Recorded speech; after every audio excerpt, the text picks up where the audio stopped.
कम जो मजामा। अरे भाऊ, उसने अपने अपराध की कहानी आज से लगभग 20 साल पहले लिखनी शुरू कर दी थी। आज दिल्ली, हरियाणा, पंजाब, पश्चिम बंगाल, उत्तर प्रदेश, उत्तराखंड तक अपराधियों की एक लंबी चेन खड़ी कर दी। उसने अंडरवर्ल्ड की दुनिया में खुद को इतना ग्लैमराइज किया कि बहुत सारे यंग छोकरे उसके नक्शे कदम पर चलने लगे। दिल्ली अंडरवर्ल्ड में दाऊद के नाम से मशहूर इस गैंगस्टर का नाम है नीरज भवाना। 100 से ज्यादा मुकदमे, हजारों की तादाद में गैंग मेंबर, अड्डा दिल्ली की तिहाड़ जेल, यह पहचान है राजधानी के इस डॉन की। उसने राजधानी को माफियाओं का गैंगलैंड बना डाला। एक वक्त था जब उसके मत्थे 5 लाख का भारी भरकम इनाम था। 5 राज्यों की स्पेशल टास्क फोर्स, 3000 पुलिस वाले और दुश्मनों की पूरी फौज उसके पीछे लगी थी। और नीरज भवाना उत्तर भारत के 5 राज्यों में भौकाल मचा रहा था। तो मामा, आज बात करनी नीरज भवाना के उन कारनामों की जो वाकई में खतरनाक थे। 3 ऐसे कांड जिसे सुनकर आज आप भी कहोगे वाकई में यह गैंगस्टर नहीं मॉन्स्टर है। तो बॉडी के पुर्जे पुर्जे को हिला देने वाले नीरज भवानिया के 3 कांड। तो बाबा, चैनल पर नए हो तो पहले वीडियो को लाइक करे, शेयर करे और गुज्जू भाई की इस चैनल को सब्सक्राइब करना ना भूले मेरे वीरो। अरे बाबा, ये तीनों कांड में लॉ एंड ऑर्डर को तोड़ा गया। पुलिस पर हमला, अपने विरोधियों को मौत के घाट उतारना, 5 राज्यों की पुलिस को चैलेंज करना, ये सारी बातें इन तीनों कांड की रूपरेखा तैयार करती है। वही से जो लास्ट वाला कांड है वह अब तक का दिल्ली अंडरवर्ल्ड का सबसे भयानक, सबसे डरावना किस्सा माना जाता है। पहला कांड, 15 दिसंबर 2014, पश्चिमी यूपी का सबसे खूंखार गैंगस्टर बोले तो बागपत का दादा सुनील राठी, उसका डिप्यूटी कमांडर अमित मलिक और बुरा देहरादून पुलिस की कस्टडी में कैद था। उत्तर प्रदेश के बागपत के सिंधावली पुलिस स्टेशन में बुरा के खिलाफ मर्डर का केस चल रहा था। 15 दिसंबर को बुरा की इसी केस में बागपत कोर्ट में पेशी थी। इसी केस में उसे देहरादून से बागपत कोर्ट ले जाया जा रहा था। उस दिन देहरादून पुलिस के 5 जवान बुरा को लेकर ट्रेन से सुबह 6 बजे टट्टेरी रेलवे स्टेशन पहुंचे। वहां से एक टेम्पो में सवार होकर बागपत कोर्ट की ओर रवाना हुए।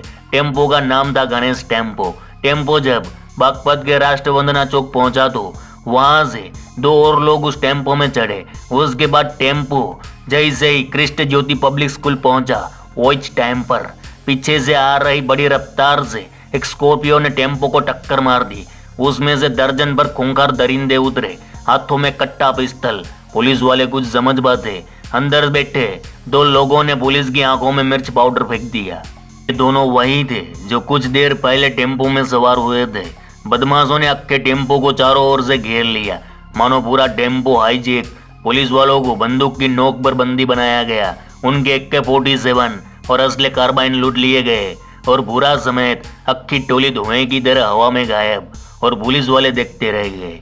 इधर जैसे ही इस कांड की खबर मिली तो उत्तर प्रदेश से लेकर उत्तराखंड पुलिस तक के हाथ पांव फूल गए।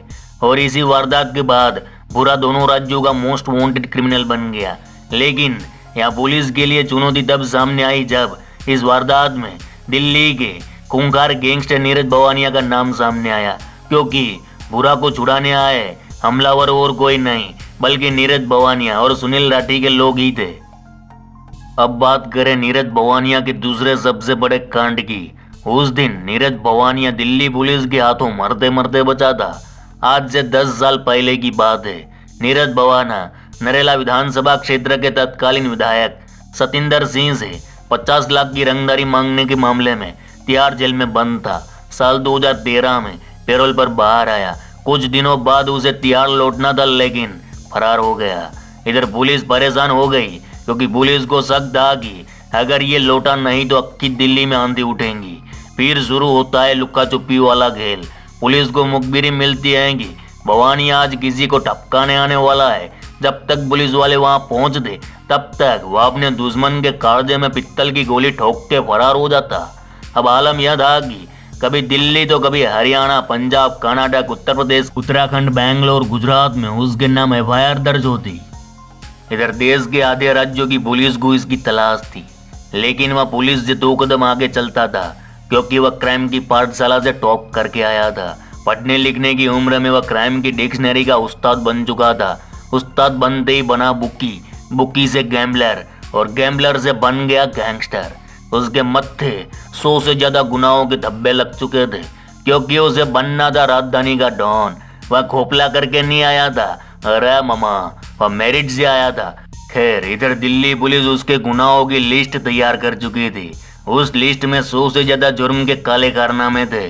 तो दिल्ली पुलिस ने भवानिया को दिल्ली का मोस्ट वांटेड घोषित कर दिया और उसके मत्थे 5 लाख का इनाम भी ठोक दिया। लेकिन इससे बात बनने वाली नहीं थी, क्योंकि वह रुकने का नाम नहीं ले रहा था। बढ़ती वारदातों ने दिल्ली पुलिस के ऊपर दबाव बढ़ाया, लिहाजा एक रावत टीम बनाई गई। उस वक्त दिल्ली पुलिस के पास जितनी तकनीक थी, उन सारी तकनीकों का इस्तेमाल किया गया। इसी बीच उसने अमित भुरा को देहरादून पुलिस की कस्टडी से छुड़ाया था। इस कांड के चलते दूसरे राज्यों की पुलिस भी दिल्ली पुलिस की मदद में आ गई। इधर दिल्ली पुलिस ने दिल्ली से लेकर बंगाल तक अपने मुखबिरों को एक्टिव कर दिया था।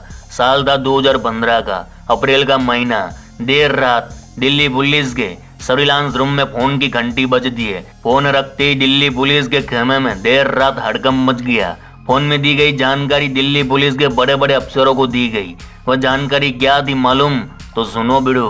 फोन करने वाला दिल्ली पुलिस का मुखबिर था। उसने बताया कि आज अर्ली मॉर्निंग नीरज भवानिया दिल्ली में अपने घर आने वाला है। यह जानकारी मिलते ही रातों रात सारे अफसरों को बुलाया गया, जो टीम कई महीनों से भवानिया को पकड़ने की तैयारी कर रही थी। आज उनके इम्तिहान की घड़ी आ चुकी थी। समय था 3:40 का। दिल्ली का मुंड का एरिया। अंधेरी रात में इस एरिया में दिल्ली पुलिस के जवान घात लगाए बैठ गए। कहते हैं कि उस दिन अचानक अक्खा मुंड का सील हो गया था। जैसे ही 3:45 हुआ कि नीरज भवानिया की कार दिखी। उसके साथ उसका जिगरी मोहम्मद राशिद भी था। जब नीरज भवानिया ने दिल्ली पुलिस को देखा तो उसने पुलिस पार्टी पर गोलियां बरसाना शुरू कर दिया। पुलिस उसका एनकाउंटर कर सकती थी, लेकिन पुलिस आज अलग ही मूड में थी। एनकाउंटर ना किया और चंद मिनटों में चारों ओर से घेर लिया और तिहाड़ जेल में भेज दिया। रे मामा, अब आखिरी और सबसे दिल दहला देने वाले नीरज भवानिया के उस कांड की बात, जिसने दिल्ली अंडरवर्ल्ड में मानो नई जंग की शुरुआत की थी। उस दिन पूरा दिल्ली दहल उठा था, पुलिस भी हिल गई थी। तो आइए जानते हैं उस दिन असल में क्या हुआ था। रे बिड़ू, अक्टूबर 2013 दिल्ली के वसंत कुंज इलाके में गैंगस्टर नित्तू दाबोडिया एनकाउंटर में मारा जाता है। नित्तू दाबोडिया और नीरज भवानिया के बीच 36 का आंकड़ा था। दोनों के बीच जारी गैंग वॉर में बहुत सारी उथल पाथल हुई, लेकिन नित्तू के जाने के बाद नीरज भवानिया के लिए दिल्ली की गद्दी का रास्ता साफ हो चुका था। उसे लगने लगा था कि वो श्रीलंका का रावण है, लेकिन जल्द ही दाबोडिया गैंग की कमान उसके खासम खास आदमी पारस उर्फ विक्रम उर्फ गोल्डी ने संभाल ली। एनकाउंटर में मौत से कुछ ही दिन पहले नित्तू दाबोडिया ने गोल्डी को सराय रोहिला में चलती ट्रेन से पंजाब पुलिस की कस्टडी से छुड़ाया था। तब पंजाब पुलिस गोल्डी को 30,000 कोर्ट में पेश करने गई थी। जब नित्तू का एनकाउंटर हुआ तो मानो गोल्डी टूट चुका था, मगर जल्द ही उसने भवानिया गैंग में तालका मचा डाला। जून 2014 में उसने अपने छोकरे लोग के साथ मिलकर भवानिया गैंग के रविंद्र पौवा को गोलियों से छल्ली कर डाला। यह कांड उसकी ओर से नीरज भवानिया के वर्चस्व को चुनौती थी। इसके बाद दोनों गिरोह का टकराव होता रहा, छोकरे लोग मरते रहे। एक दिन आगरा पुलिस ने पारस उर्फ गोल्डी को उठा लिया, जिसके बाद उसे तिहाड़ भेज दिया गया। वो इस टाइम पर तिहाड़ जेल में अक्की भवानिया गैंग बंद थी। उसी जेल में दाबोडिया गैंग के पारस उर्फ गोल्डी और प्रदीप उर्फ भोला भी बंद थे। साल था 2015 का, महीना था अगस्त का। इधर जेल में बैठे नीरज भवानिया के शैतानी खोपड़े में दाबोडिया गैंग के इस नए लीडर का खात्मा करने का प्लान चल रहा था। जब नीरज भवानिया को रोहिणी कोर्ट में पेशी की तारीख मिली तो साथ में यह भी जानकारी मिली कि पारस और प्रदीप की भी उसी दिन पेशी होएंगी। पेशी के एक दिन पहले नीरज भवाना ने जेल में बंद अपने पंडरों को अक्खा प्लान समझाया। छोकरे लोग भी तैयार थे। अब दूसरे दिन का सूरज निकला। भवानिया गैंग के नीरज भवाना, नवीन बाली, राहुल कला, सुनील मान, सन्नी और दिनेश को पेशी के वास्ते कड़ी सुरक्षा में रोहिणी कोर्ट लाया गया। वो इस टाइम पर पारस और प्रदीप को भी पेशी के वास्ते रोहिणी कोर्ट लाया गया। इधर कोर्ट की कार्यवाही पूरी होते होते शाम के 5 बज चुके थे। उसके बाद नीरज भवाना और उसके 6 छोकरे लोग और दाबोडिया गैंग के पारस और प्रदीप को रोहिणी कोर्ट से तिहाड़ जेल ले जाना था। तो दोनों गैंग के टोटल बोले तो 9 कैदियों को एक ही वैन में बिठा दिया गया। जब वैन रोहिणी कोर्ट से तिहाड़ के बीच रास्ते पहुंची, वो इस टाइम पर नीरज भवानिया ने नवीन बाली को इशारा किया। तुरंत नवीन बाली ने तौलिए से पारस का गला दबा दिया। देखते ही देखते भवानिया के सभी छोकरे पारस और प्रदीप पर टूट पड़े, पटक पटक पर मारने लगे।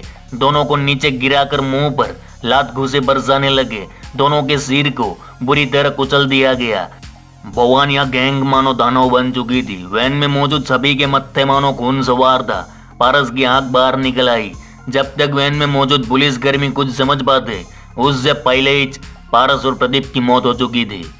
इसके बाद ड्राइवर ने बिना देरी किए वैन को पास के महावीर अस्पताल मोड़ दिया, जहां दोनों को मृत घोषित कर दिया गया। वहीं नीरज भवाना, नवीन बाली, राहुल काला, सुनील मान, सनी और दिनेश पर आईपीसी की धारा 302 लगा दी गई। मगर इस कांड ने पुलिस सुरक्षा पर कई सवाल खड़े किए थे। वहीं पारस और प्रदीप की मौत के बाद दाभोडिया गिरोह कमजोर पड़ गया। आज भी दाभोडिया गिरोह की कमान संभाले 5 लाख के इनामी बदमाश अशोक प्रधान अपने दोनों साथियों की मौत का बदला लेने की कोशिश कर रहा है। मेरे वीरों, यहाँ दिखाए गए सारे गैंगस्टरों के जीवन के ऊपर अपन ने वीडियोस बनाए हैं, जैसे नीरज भवानिया, नवीन बाली, राहुल काला, नित्तू दाभोडिया, अमित बुरा, सुनील राठी, अशोक प्रधान। इन सारे गैंगस्टरों की कहानियां आपको हमारे चैनल पर मिल जाएंगी। दिल्ली हरियाणा गैंगस्टर की पूरी प्लेलिस्ट मौजूद है। तो भाई लोग, ये थे नीरज भवानिया के 3 बड़े कांड। चलो इस गुज्जू भाई का राम राम, मिलते हैं फिर।